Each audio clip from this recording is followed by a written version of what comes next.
Okay, I gotta make this quick. Paizo, just sent me my Bestiary 3 PDF, and I really want to read that. Hi, I'm Tommy. Welcome back to the channel. Ganzi, Ancestry Anthology. Patreon supports the channel. Got a request for a thing. Patreon helps you get there first. Here we go. My God, that was the fastest I've ever done this in my whole life. Can you tell I'm excited about new book? New book good. That better not be an April Fool's joke. I'm gonna open that PDF and it's just gonna nuke my computer because today of all days. Anyway, okay, so of course we covered the Ganzi a long time ago in 1E. You can follow this card right up here if you missed it. Basically, the story is still the same, just now spread to other species, as we see the human Imintesh alongside the goblin who I'm guessing just ran into some random blue horn energy. I don't know. Maybe there's a protean from 1E that I'm not thinking of. Anyway, you cut it. Asmar is to celestial, as Tiefling is to creature of the lower planes, as Ganzi is to mortal who mingled with the beings of the Maelstrom, the chaotic neutral, specifically afterlife. Chaos incarnate in the bloodline, thus no two Ganzi are alike at all, as we can see here. We're talking feathery hair, scales, long tails, Viking vibes. We'll get to that in a second.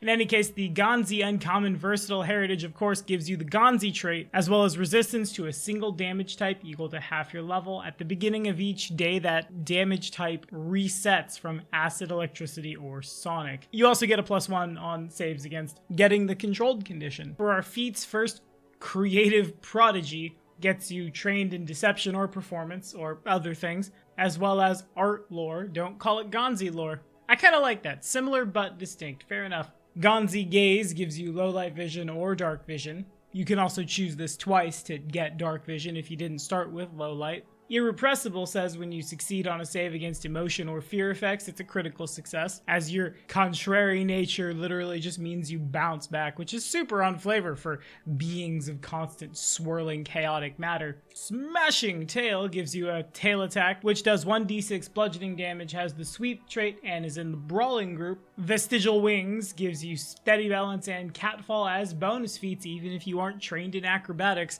Not a horrible 2-for-1, especially with how good catfall gets. Leave it to the creatures of Chaos Incarnate to throw themselves off a skyscraper and take a bow. Moving on to 5th, Amorphous Aspect gives you a +1 circumstance to escape or squeeze, and when you critically fail when squeezing, you get a failure instead. Skillful Tail, or similar body part, gives you another appendage with which you can perform simple interact actions, like opening unlocked doors. You can't do things that require fingers or significant manual dexterity, including any action that require a check to accomplish. You can't use it to hold items, but the sword and board fighter can open a door in combat. Anarchic Arcana, when you make daily preps, roll 2d12 and choose from Acid Arrow, Blur, Hideous Laughter, Humanoid Form, Illusory Object, Mirror Image, Resist Energy, See Invisibility, Shatter, Soundburst, Spider Climb, or Telekinetic Maneuver. You can cast each of these once or one of them twice should you roll the same number as 2nd level Divine Innate spells.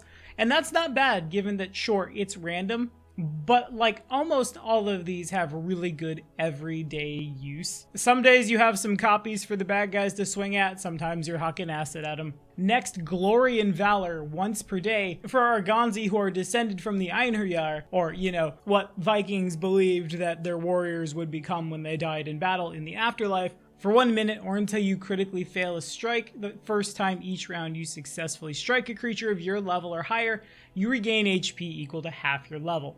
This is dope. This is good. This is when it comes down to the boss fight or when it's last stand time, you kick this on, then just pray God you don't roll a 1. It might not keep you up forever, but it certainly makes it a little easier on your healer to keep you up in the first place, which I think is really good. Still don't know how I feel about the things from Norse mythology being thrown straight in Chaos Town. There are a lot of Norse myths that are very, very chaotic in nature, very chaotic neutral in nature as well, but I don't necessarily know if Einherjar and, like, Valkyries needed to have their own specific outsider type, or if they couldn't just be, like, slightly different angels. No. All things considered, Odin seems pretty lawful to me. Anyway, Larcenous Tail. Presuming that you have Skillful Tail, you can use your tail to steal an object, though your tail still can't hold on to it at the end of your action. If you have a hand free, you can transfer the stolen object to your hand, otherwise it gets dropped to the ground in your space where you can grab it later. Observers other than your target who haven't witnessed you stealing something with your tail are usually distracted, meaning the GM will usually knock down their perception DCs. Isn't that just so nice of them? And then eventually on up, Mischievous Tail at 13th will let you disarm and trip creatures with your tail. Unfortunate that you can't just have a third hand or hold on to something of light bulk. I don't think that's that too much to ask for. I don't know, I digress. Alter resistance as a reaction. If you would take acid, electricity, or sonic damage, you can switch your resistance around after the damage is dealt to that type. So if you're going up against a blue dragon, the first breath weapon's gonna suck, but the rest won't. Alternatively, if you think you're gonna fight a blue dragon, maybe like ask your team if you can sleep for a little bit to make sure you have the thing you want to have. Arise Ye Worthy lets you cast Breath of Life as a Divine Innate once per day and makes you Valkyrie flavored. My favorite way to build a Ganzi, at least in 1E, because this got you martial weapon proficiency. But Breath of Life is a once a day Divine Innate is a pretty good oh shit card.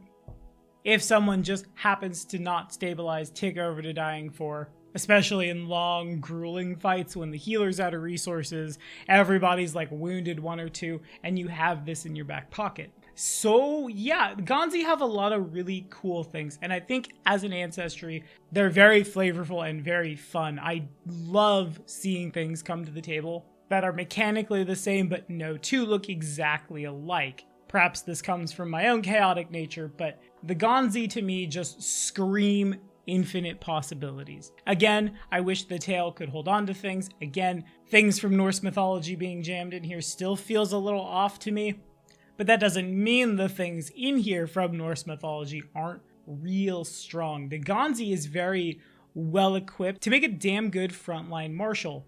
Someone who didn't take the ability to heal, they tag with Glory and Valor, get some HP back. Man, if the Magus stays the way it did in the playtest and two-handed weapons have that weird get a little bit of HP back vibes, striking in with Vampiric Touch might be real damn good. Huh, neat. And again, Arise Ye Worthy's get out of jail free card feels pretty good. I sort of wish the random nature of the heritage moved to more things than just 3 resistances though. I think there's a lot one could play with in there if one wanted to. Something like different weapon groups you're better with every day, different skills you're trained with every day, so on and so forth. Would that be hard to optimize around? Yes, sure. But like, it would make a very interesting character, and certainly you'd never be bored, right? Guys, I'm just not feeling this longsword today. I gotta switch to a scythe. I gotta have my big evil death energy, at least for right now. Tomorrow maybe heavy maces, we'll see. Especially in longer games, that can help a character stay fresh, stay fun, feel interesting, even after you've played them for a real long time. But that's all the time I have for today. What do y'all think? Did we roll up a Ganzi in 1 or 2? Do we plan on it? Let me know down in the comments. We'll be back at it with another episode of the Ancestry Anthology next week. Till then, we'll see you next time.